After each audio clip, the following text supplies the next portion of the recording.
اللهم انصر المسلمين في كل مكان. اللهم أعز كلمتك وأظهر دينك. اللهم انصر المجاهدين في سبيلك في كل مكان. اللهم انصرهم في فلسطين والشيشان والعراق وأفغانستان وفي كل مكان. اللهم قو عزائمهم. اللهم اربط على قلوبهم. اللهم سدد أقوالهم وصوب آراهم. اللهم كن معهم ولا تكن عليهم.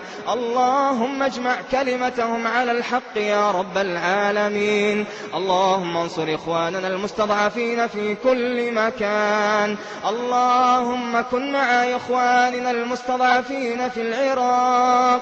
اللهم اجمع شملهم. اللهم وحد صفوفهم. اللهم اجمع كلمتهم على الحق يا رب العالمين. اللهم احقن دماءهم. اللهم احقن دماءهم. اللهم احقن دماءهم. اللهم يا ربنا ويا سيدنا ويا مولانا، لقد عظم الأمر واشتد الكرب وتفاقم الخط وتتابعت صنوف المحن والبلايا على إخواننا المستضعفين. أنت الرجاء ومنك الفرج وإليك المفزع. اللهم فعجل بنصرهم. اللهم فعجل بنصرهم. اللهم فعجل بنصرهم. اللهم عليك بالكفرة المحاربين الذين يصدون عن سبيلك ويعادون أولياك ولا يؤمنون بوعدك ويكذبون رسلك. اللهم خالف بين قلوبهم. اللهم فرق جمعهم وشتت شملهم وأدر الدائرة عليهم. اللهم اقلب عزهم ذلا وأمنهم خوفا وغناهم فقرا. اللهم اجعلها عليهم سني كسني يوسف. اللهم إنهم طغوا في البلاد فأكثروا فيها الفساد، فصب عليهم يا ربنا سوط عذاب، إنك لهم بالمرصاد. اللهم إنهم طغوا وبغوا وأسرفوا في الطغيان. اللهم فكن مع إخواننا في كل مكان يا رب العالمين. رحماك بالنساء الثكالى والأطفال اليتامى والشيوخ الحيارى. اللهم لا غنى لهم عن نصرك وفرجك ورحمتك. اللهم فانصرهم يا ناصر يا جبار يا رب العالمين. اللهم وعليك بمن يستهزئ بنبينا وحبيبنا. اللهم عليك بهم فإنهم لا يعجزونك. اللهم دمر اقتصادهم. اللهم أرهم في أنفسهم ما يكرهون. اللهم أرسل عليهم الطوفان والجراد والقمل والضفادع. اللهم أنزل عليهم بأسك الذي لا يرد عن القوم المجرمين. اللهم أرهم في أنفسهم ما يكرهون. اللهم أقر أعيننا بعز وانتصار المسلمين. اللهم لقد أظلمت الدنيا في عيون إخواننا الأسرى وضاقت عليهم الأرض بما رحبت وتوالت عليهم النكبات. اللهم من لنا سواك ولا رب لنا غيرك. لا إله إلا الله عدد ما مشى فوق السماوات والأرضين ودرج. والحمد لله الذي بيده مفاتيح الفرج.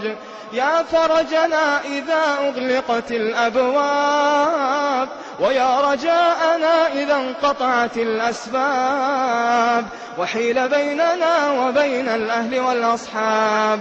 يا ملاذنا، يا غاية رغبتنا، يا منتهى سؤالنا، يا الله بك المفزع وعليك التكلان، ولا حول ولا قوة لنا إلا بك.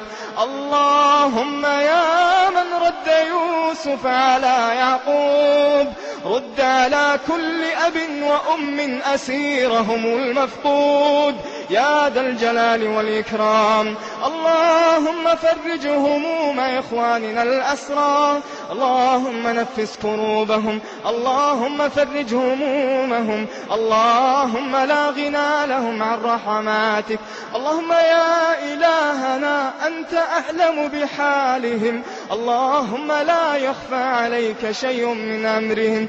اللهم لك الحكمة البالغة في ابتلائهم، اللهم فزدهم صبرا وثباتا ويقينا. اللهم احفظ عليهم دينهم، اللهم احفظ عليهم دينهم، لا تزغ يا إلهنا قلوبهم بعد إذ هديتهم.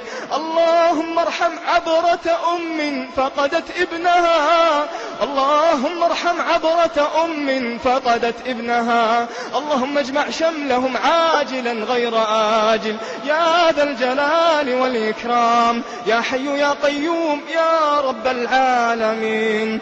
اللهم وفق ولي أمرنا لنصرة دينك ورفعة رايتك، اللهم انصر به دينك واعل به كلمتك وهيئ له من أمره رشدا. اللهم ارزقه البطانة الصالحة يا رب العالمين. اللهم اجعله سلما لأوليائك حربا على أعدائك يا ذا الجلال والإكرام. اللهم أنت الله لا إله إلا أنت الغني ونحن الفقراء، أنزل علينا الغيث ولا تجعلنا من القانطين. اللهم أغثنا، اللهم أغثنا، اللهم أغثنا. اللهم سقيا رحمة لا سقيا عذاب ولا بلاء ولا هدم ولا غرق يا ذا الجلال والإكرام، يا حي يا قيوم. اللهم ألبس بلادنا لباس الأمن والإيمان، اللهم اجعلها شامخة بأمنها، اللهم اجعلها شامخة بإيمانها آمنة بأمنها. اللهم احفظنا بحفظك واكلأنا برعايتك يا ذا الجلال والإكرام. اللهم لا تشمت بنا الأعداء ولا الحاسدين. اللهم ارزقنا شكر نعمتك يا ذا الجلال والإكرام، يا حي يا قيوم.